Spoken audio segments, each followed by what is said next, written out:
আমার আজকের রেসিপি হলো তান্দুরি চিকেন রেসিপি। যদি হোটেলের স্বাদে ঘরে তান্দুরি চিকেন বানাতে চান তাহলে অবশ্যই এই রেসিপিটা দেখে বাসায় একবার তৈরি করবেন। আশা করি একেবারে হোটেলের মতো পারফেক্ট তান্দুরি চিকেন ঘরেই তৈরি করতে পারবেন। তো প্রথমে আমি এখানে নিয়ে নিচ্ছি চিকেন লেগ পিস 1 কেজি পরিমাণে। আর চিকেন লেগ পিসগুলো আমি একটু ডিপ করে কাট করে নিয়েছি। কাটগুলো এমনভাবে করে নিতে হবে যাতে করে প্রত্যেকটা কাট আলাদা আলাদা করে বোঝা যায় আর একেবারে হাড় পর্যন্ত পৌঁছে যায়। তো এখন আমি চিকেনগুলো একটা সাইডে সরিয়ে রাখছি। এরপর নিয়ে নিচ্ছি একটা মিক্সিং বলে হাফ কাপের থেকে একটু কম পানি ঝরানো টক দই। আমি পানিটা ঝরিয়ে তারপর হালকা একটু টক দইটা ফেটিয়ে নিয়েছিলাম। এরপর দিয়ে দিচ্ছি 1/4 কাপ পরিমাণে পেঁয়াজ বাটা, দিয়ে দিচ্ছি 1 টেবিল চামচ পরিমাণে খোসা সহ পেঁপে বাটা। অবশ্যই চেষ্টা করবেন এখানে পেঁপেটা দেওয়ার জন্য। এরপর দিয়ে দিচ্ছি 1 টেবিল চামচ পরিমাণে রসুন বাটা, 1 টেবিল চামচ পরিমাণে আদা বাটা, 1 টেবিল চামচ পরিমাণে শুকনো মরিচের গুঁড়া, 1 চামচ কালো গোলমরিচের গুঁড়া, হাফ চামচ শাহি গরম মশলার গুঁড়া, হাফ চামচ হলুদের গুঁড়া, 1 চামচ ভাজা জিরার গুঁড়া,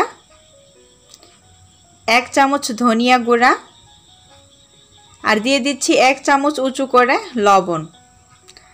এখন এই মশলাগুলো খুব ভালো করে মিশিয়ে নিচ্ছি। আর এই পর্যায়ে হালকা একটু লবণটা বেশি করে দিবেন। যখন আমরা এটা তেলে ভেজে নেব মাংসটা তখন কিন্তু লবণটা ঠিক হয়ে যাবে। তো এখন আমি চিকেনটা খুব ভালো করে মশলার সাথে কোট করে নেব। আর এই যে কাটগুলো আছে সেগুলোতে আঙ্গুল দিয়ে ভালো করে মশলাটা ঢুকিয়ে দিতে হবে যাতে করে মশলাটা চিকেনটার সাথে খুব ভালোভাবে মিশে যায় আর ভিতর পর্যন্ত পৌঁছে যায়। তো এই যে আমি একটা চিকেন তৈরি করে নিলাম। তো সবগুলো তৈরি করে নেওয়ার পর এখন এগুলো আমাদেরকে 2 ঘন্টার জন্য রেস্টে রাখতে হবে। তো আমি একটা র্যাপিং দিয়ে 2 ঘন্টা রেস্টে রাখছি। যদি পেঁপে বাটা ব্যবহার করেন সেই ক্ষেত্রে 2 ঘন্টা রাখলেই হবে। আর যদি পেঁপে বাটা না ব্যবহার করেন সেই ক্ষেত্রে ওভারনাইট আপনারা রাখতে পারেন। তো 2 ঘন্টা পর আমি র্যাপিংটা সরিয়ে নিচ্ছি। এরপর আমি এখানে দিয়ে দিচ্ছি 1/4 কাপ পরিমাণে সরিষার তেল। এ পর্যায়ে কিন্তু অবশ্যই সরিষার তেলটা ব্যবহার করতে হবে। সরিষার তেলটা দিয়ে দেওয়ার পরে খুব ভালো করে চিকেন আর মশলার সাথে মিশিয়ে নিতে হবে।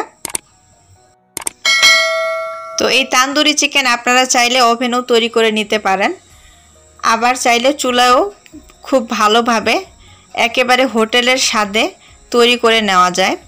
তো এখন এটা আমরা ভেজে নেব। তো তার জন্য একটা ফ্রাই প্যান গরম করে দিয়ে দিলাম 2 টেবিল চামচের মতো সয়াবিন তেল।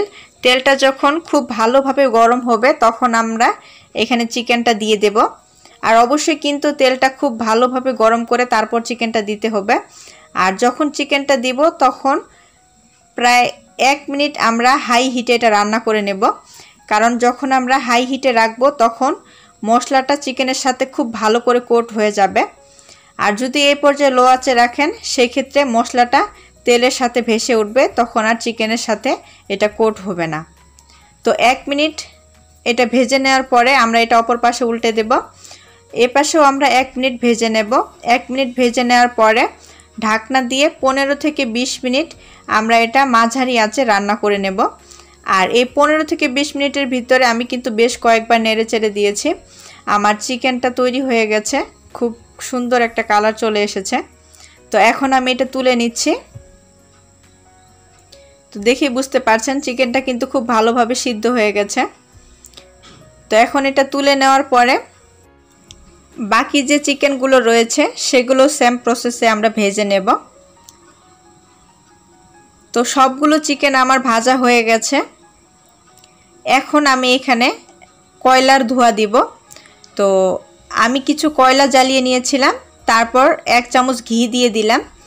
যেহেতু এখানে তান্দুরি চিকেন আমরা তৈরি করছি তো অবশ্যই আমাদেরকে কয়লার ধোঁয়া দিতেই হবে, তা না হলে মনে হবে যে কি যেন একটা নাই।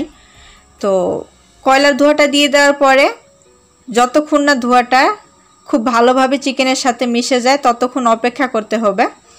তারপর ঢাকনাটা খুলে আমি এটা পরিবেশন করে দিয়েছি।